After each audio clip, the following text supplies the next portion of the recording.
तो दोस्तों आज की इस वीडियो में मैं आपको बताने वाला हूँ कि हमेशा ऐसे कई सारे स्टूडेंट हैं जिनका किसी न किसी वजह से प्रैक्टिकल छूट गया है और यहाँ पर आपको बता देना चाहता हूँ कि ऐसे में आप क्या कर सकते हैं। तो दोस्तों सबसे पहले तो मैं आपको अपना बता देना चाहता हूँ कि अगर आपका किसी वजह से अपना प्रैक्टिकल छूट गया है तो ऐसे में अपना जल्द से जल्द अपना कॉन्टेक्ट करें अपने प्रैक्टिकल सेंटर। जी हाँ, तो प्रैक्टिकल सेंटर जाएंगे तो वहाँ पर आपको अपना मिलना है अपने एग्ज़ाम इंचार्ज से, जो प्रैक्टिकल एग्ज़ाम को लेके वहाँ पे जो इंचार्ज है, जो टीचर है, आपको उनसे मिलना है। बाकी आप किसी और से मिलने की ज़रूरत नहीं है। वहाँ पे जो भी गार्ड वगैरह है, तो आपको उनसे मिलने की ज़रूरत नहीं है।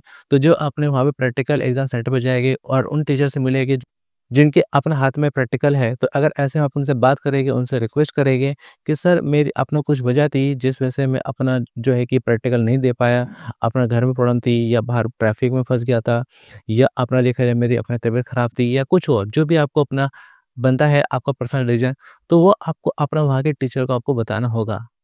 और उनसे रिक्वेस्ट करनी पड़ेगी कि सर मेरा जो है कि जो प्रैक्टिकल है अपना ले लीजिए, अलग से ले लीजिए, कैसे भी ले लीजिए। अगर नहीं लिया तो मेरा जो है कि अपना काफ़ी नुकसान हो जाएगा। तो अगर आप उनसे जो है कि रिक्वेस्ट करेंगे, तो ऐसे में आपका जो प्रैक्टिकल अलग से कराया जा सकता है। क्योंकि कई बार क्या होता है ऐसे कई सारे केसेस होते हैं जिनके अलग से एक लास्ट जो दिन है चुना जाता है, जो भी लेफ्ट केसेस होते हैं तो उनको अपना अलग से प्रैक्टिकल कराया जाता है। तो ऐसे में ज़रूरी है कि आप जल्द से जल्द अपना प्रैक्टिकल सेंटर जाके अपना रिक्वेस्ट ज़रूर करें, प्रैक्टिकल के बारे में ज़रूर पता करें, क्योंकि हो सकता है कि 90% चांस है कि आपका प्रैक्टिकल हो जाए। चलिए दोस्तों, अब मैं बात करता हूँ कि अगर इन केस अगर आपका प्रैक्टिकल नहीं हो पाता है, किसी वजह से कितना भी रिक्वेस्ट कर लेते हैं, आपका प्रैक्टिकल नहीं हो पाता है, तो क्या कर सकते हैं? तो यहाँ पर मैं आपको कहना चाहूँगा कि आप अगर अपना क्लास 10th के स्टूडेंट हैं और 12th क्लास के स्टूडेंट हैं, तो क्या कर सकते हैं? क्लास 10th के अगर स्टूडेंट हैं, तो यहाँ पर मैं कहना चाहूँगा कि आपका जो प्रैक्टिकल है पास होना का ज़रूरी नहीं है। जी हाँ, अगर आप अपना बिना प्रैक्टिकल के भी थ्योरी में अगर पास के मार्क्स ले आते हैं, तो भी आपको पास कर दिया जाएगा। जी हाँ, जैसे कि अगर आपका सब्जेक्ट बनता है होम साइंस है, मैथ है, जिसमें प्रैक्टिकल होता है लगभग 15 नंबर का होता है। अगर ये 15 नंबर प्रैक्टिकल आपका नहीं हुआ है, अब बाकी के आपका अपना जो 85 की थ्योरी है, इसी से अगर अपना पास के मार्क्स ले आते हैं, तो भी आपको पास कर दिया जाएगा। हाँ, हालाँकि ये है कि जैसे कि आपका जो कोई सब्जेक्ट है, अपने जैसे कि डाटा एंट्री है, पेंटिंग है, म्यूज़िक है और या वोकेशनल कोई सब्जेक्ट है, अगर इसका प्रैक्टिकल नहीं हो पाता है, हाँ, तो इसमें क्या होता है कि पास होना मुश्किल हो जाता है। लेकिन जैसे कि मैंने आपको बताया कि आपका अगर जो है कि होम साइंस है 216, आपका मैथ है 211, आपका अपना साइंस है 212 और इसमें प्रैक्टिकल नहीं हुआ है, तो भी आप अपना अच्छे से थ्योरी तैयारी करिएगा और थ्योरी तैयारी करके थ्योरी एग्ज़ाम दे के आप ना पास हो सकते हैं। लेकिन अगर बात कर लेते हैं अपना हमारे पास क्लास 12th की, कि क्लास 12th में अगर आपका प्रैक्टिकल छूट गया है, तो क्या कर सकते हैं?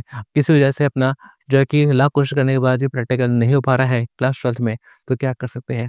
तो यहाँ पर मैं आपको अपना कहना चाहूँगा कि आप अपना थ्योरी एग्ज़ाम ज़रूर दीजिएगा। जी हाँ। हाँ, ये है कि आप अपना उस सब्जेक्ट में भले आप पास ना हो पाए, लेकिन क्या होगा कि आपको दोबारा थ्योरी एग्ज़ाम देनी नहीं होगी। जी हाँ, कि जैसे कि अगर आपका कोई सब्जेक्ट है होम साइंस है, क्लास 12th में होम साइंस है और होम साइंस का प्रैक्टिकल आपको छूट गया है, तो ऐसे में आप अपना थ्योरी एग्ज़ाम जोड़ दीजिएगा।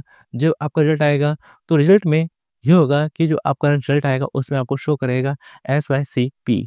जी हाँ, यानी कि subject have to be clear in practical, कि आपको दोबारा थ्योरी एग्ज़ाम देने की ज़रूरत नहीं होगी। सिंपली आपको दोबारा प्रैक्टिकल ही देना होगा। तो ये एक आपके लिए फ़ायदा ही है। आप ये मत सोचिए कि मेरा प्रैक्टिकल छूट गया है, तो थ्योरी देने का कोई फ़ायदा नहीं है। आप ये मत सोचिए, आपको फ़ायदा है कि आपको जो है दोबारा थ्योरी एग्ज़ाम देनी नहीं पड़ेगी, सिंपली आपको अपना प्रैक्टिकल एग्ज़ाम ही देना होगा। और दोस्तों यहाँ पर मैं आपको ये भी बता देना चाहता हूँ कि अगर आपके पास सब्जेक्ट है, जो है कि 6 सब्जेक्ट है या 7 सब्जेक्ट है और ऐसे में किसी एक में रह जाते हैं और बाकी के 5 सब्जेक्ट भी आपके क्लियर हो जाते हैं, तो भी आपको अपना पास होने के चांसेस बनते हैं। जी हाँ, कैसे? क्योंकि यहाँ पे हमारे पास क्लास 10th में, क्लास 12th में पास होने के लिए कम से कम 5 सब्जेक्ट में पास होना ज़रूरी होता है, जिसमें कम से कम 1 लैंग्वेज हो और मैक्सिमम 2 ही लैंग्वेज हो। बाकी अपना कोई भी सब्जेक्ट हो तो उन्हें मिलाकर कुल मिला के अगर 5 सब्जेक्ट को अपना निकाल लेते हैं, तो भी आपको पास कर दिया जाएगा। अगर आपके पास 6 सब्जेक्ट है और कोई एक सब्जेक्ट में अपना पेपर नहीं भी देते हैं, फेल भी हो जाते हैं और बाकी 5 निकाल लेते हैं, तो भी आपको पास कर दिया जाएगा। बाकी दोस्तों आपको कोई डाउट है तो आप हमें अपना कमेंट कर सकते हैं और आपको थ्योरी एग्ज़ाम की तैयारी के लिए मैं ऑलरेडी कई सारे वीडियो बना चुका हूँ, जो कि आपको हमारे चैनल की प्लेलिस्ट में आपको मिल जाएगी। तो चलो दोस्तों मिलते हैं फिर अगली वीडियो में। Thanks for watching.